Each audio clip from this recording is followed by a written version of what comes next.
So now that we finished creating our 3D models, it's time to assign some materials to each component and make it look more realistic. To assign materials, move over to the right hand side at the SketchUp panel. There's a little tool, hover over it, it says materials. It looks like a box with a checkered face at the front. Click on it and it will open the materials panel. There are two tabs. The home tab shows recently used materials and the ones already present in your model. And the little magnifying glass, it shows all the materials available to use. They are separated into categories: asphalt, concrete, brick, cladding, carpet, fabrics, textiles, different colors, glass, landscaping, metal. There's lots of different categories, wood at the end. And to start assigning materials to our model, just select a material you wish to install. Let's select a stone material. Let's choose this one. If you want to make this panel disappear, there's a little arrow at the top. Just click on it and we'll minimize, and it can be reopened from the same button. So remember these two blocks. One of them on the left is a group component and the other one is not. Notice that our cursor has changed from a cursor to a bucket, to a paint bucket. I have selected my material I want to use, and all you have to do is just click on the grouped component, and we will assign the same material to all of its faces. Whereas this component, which is not a group, we have to assign material on each face separately. So if we are to assign the same material all over the component, then having it as a group is a good idea. It's faster.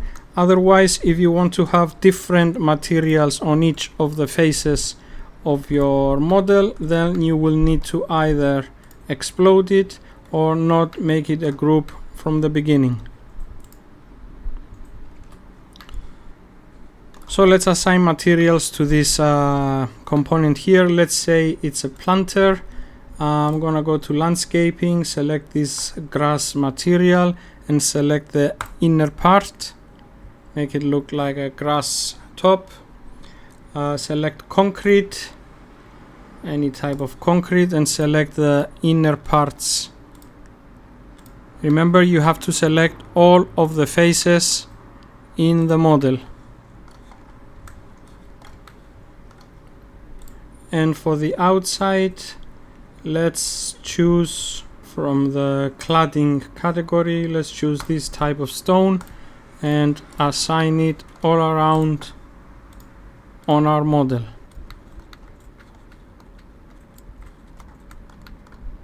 So basically this is how we assign materials to our model.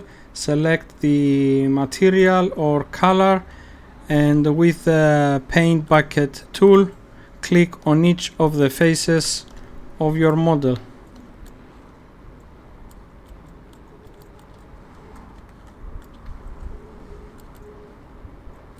I will go ahead and add two more surfaces to our camera lookalike here. Make it look like a lens. Find the center, create a circle, push it back a little bit, and go find a glass material to assign to our lens. Here it is, glass and mirrors. Let's try one. No, it's too transparent. There, it looks very nice. Let's do the same for this part here. Create the surface, push it back, and put the same material on it. So once we're happy with the materials assigned to our models, we can go ahead and turn on shadows as well, make it look more realistic. Again, on the right hand side on the SketchUp panel, there's this button. Hover over it, it says shadows. Open it up and turn the shadows on. There's a time zone you can change and put it in your own time zone. Currently it's at -12 hours. Change the time and you see the shadows changing angle depending on the time, the light and the intensity. And the only thing that remains is to find our right angles we want to use and create preset scenes so that we have them ready for rendering every time we open this model.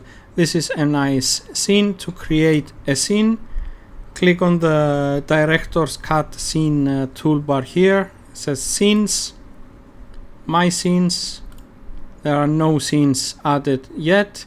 Click on the add scene and there is our scene 1. Go ahead and change. Let's create another scene from the other angle. Okay, let's make this an extra scene, scene 2, add scenes. So this is our scene 2. By selecting one of the scenes, the camera moves immediately to your preset scenes. So this is a nice feature as well. Let's close our scenes panel. The last thing I want to show you is actually saving our model. Click on the 3 lines at the top left corner, choose Save As.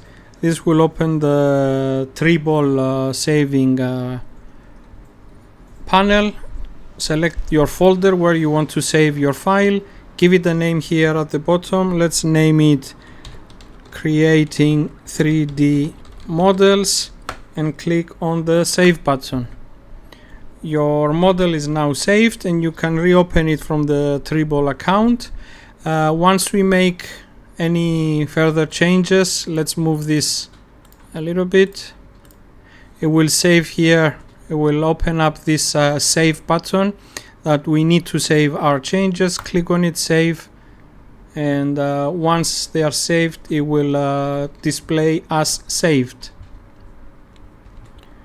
So in our next video, we will use everything we've learned up until now to create a nice, simple IKEA style table. See you then.